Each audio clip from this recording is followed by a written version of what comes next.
We just heard, whoa, holy cow. That was a large airburst that we saw. It was filling the sky with dust. And I think, John, that airburst took out the telecommunications. Yeah. Now you may hear the bombs now. If you're still with us, you're going to hear the bombs now. They are hitting the center of this city. Baghdad, 365 days ago. The bombs were falling. War had begun. This is Prime News in Atlanta. I'm Susan Rook. I'm Bernard Shaw in Washington. Thanks for joining us. At this time a year ago, President...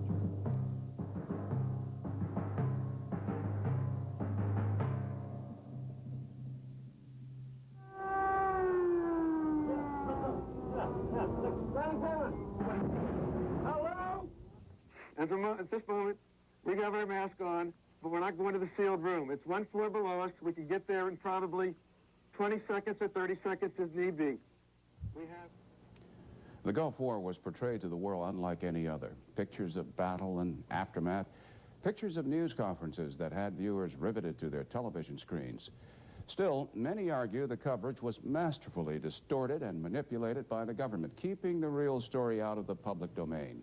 To discuss this, we are joined by Patrick Sloyan of New York Newsday, Edwin Diamond of New York Magazine from our studios in New York, and Elizabeth Thoman from the Center for Media and Values. She joins us from our Los Angeles bureau, and we start with you on the West Coast. Did the news media sufficiently tell readers, viewers, and listeners that what they were getting was not the full story? Well, it was very clear that it couldn't be the full story because we were getting it as it was happening. And so there wasn't an opportunity to find out all the pieces of information. We just kind of got it as it happened. What we need to help viewers do in future conflicts is to recognize that we're only getting a piece of the picture, and it's partly our responsibility to find out as many sources as we can get and make up our own minds. Edwin Diamond, I'm wondering, do you think the American public adequately knows the role of the news media in a democracy? I think they are getting more and more information every day. You know, when I started writing, covering the press, there were 1 or 2 or 3 people who did it. Now it's a cottage industry.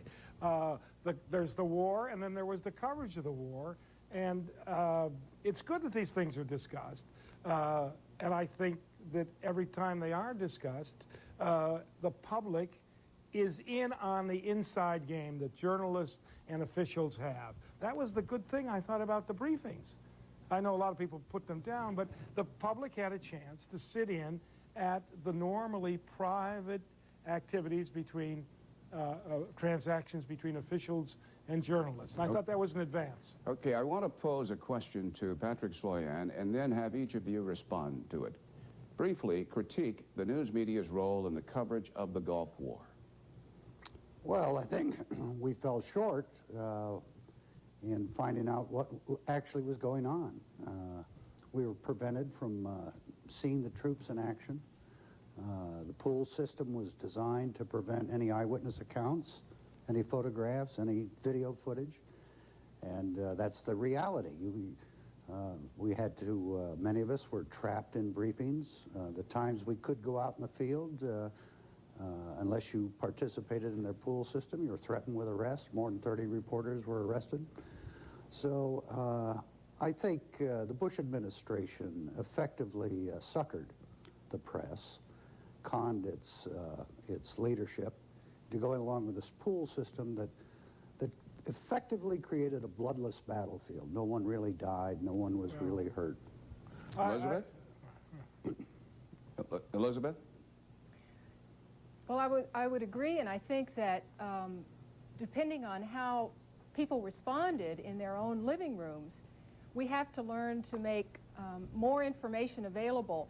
One of the things that concerned me the most was that as information came in, we didn't know that we were being, as Ed says, suckered, or as I didn't say suckered. No, I didn't. No, Pat said it. Pat said it. I'm sorry. We didn't realize we were being suckered by the government, and indeed the Pentagon kind of won the war over the press before it won superiority over the Iraqis. Well, I'm in the great position of disagreeing with both previous speakers. The government tries to manipulate the press. Wow, what a stop press headline that is. I think you got to give people a lot more credit than that. I think people not only were caught on to what was going on, the government's control of access, the government's desire to put its best foot forward, they watched it and they understood it, and then the press explained it to them. The words spin control, handlers, all of these arcane inside terms that we used to use for political campaigns are now used routinely and applied to the Gulf. Okay, but what about people, readers, listeners and viewers who say, wait a minute, you people in the news media are carping, constantly complaining, cut it out. Our side won. We don't want to know the full story. What about that point of view? Well, you know, the full story, people like Patrick Sloyan, his wonderful piece, you know, 8 or 10 months after the war, late last year, about the human, the human trenches, the people buried alive. You know, because the war is over and the troops came home, that didn't end the press's coverage, and material's coming out all the time. Sloyan's pieces, the news magazines last week took a look. Everybody's doing retrospectives right now. I just want to say one thing to Elizabeth. There is enough information available out there, and people can pick and choose from it and come to their own conclusions. I think that's good. Let me ask you to pause for a moment, because when we come back, we're going to hear from Pat Sloyan, who will tell us what he did in covering the war and why.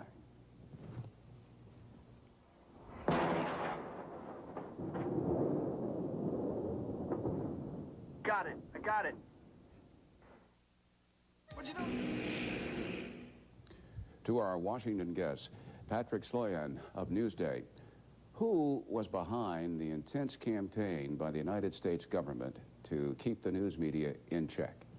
Well, it was not Norman Schwarzkopf. It was not Colin Powell. I'm sure they're happy to limit press coverage during the war as much as they can, just to keep the press out from under their feet. But the decision is President Bush's decision, and it was his decision implemented by Cheney, which prevented us from being witnesses to history. Why? Why did he do this, in your judgment?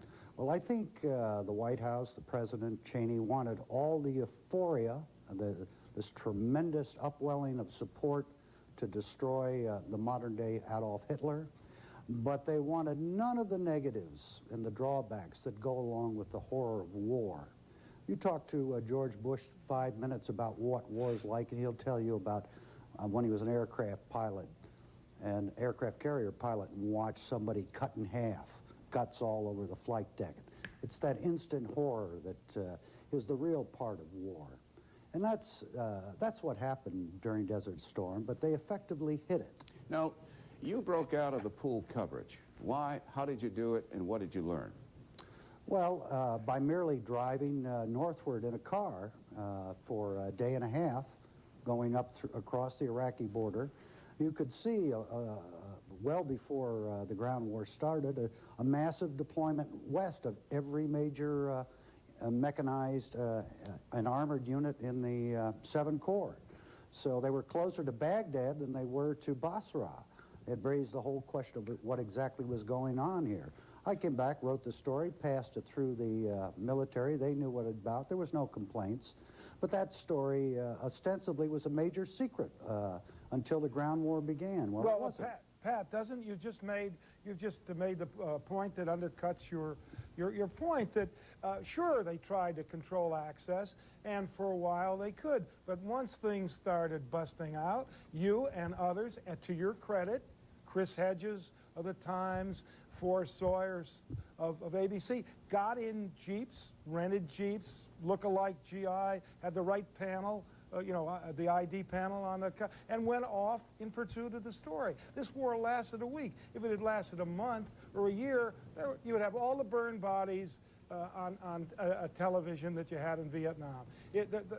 They can't control the story once it breaks out. Well, here's where I disagree. When the major news organizations agreed with the Pentagon, agreed with the administration to go along with this pool system, they all invested tremendous resources in it.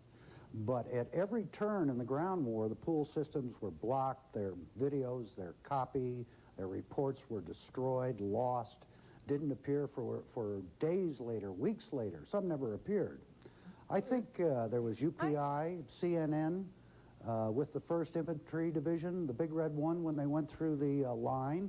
They spent 2 days there burying Iraqi troops, many of them while they're still shooting their guns. That pool was never permitted within miles of that breach.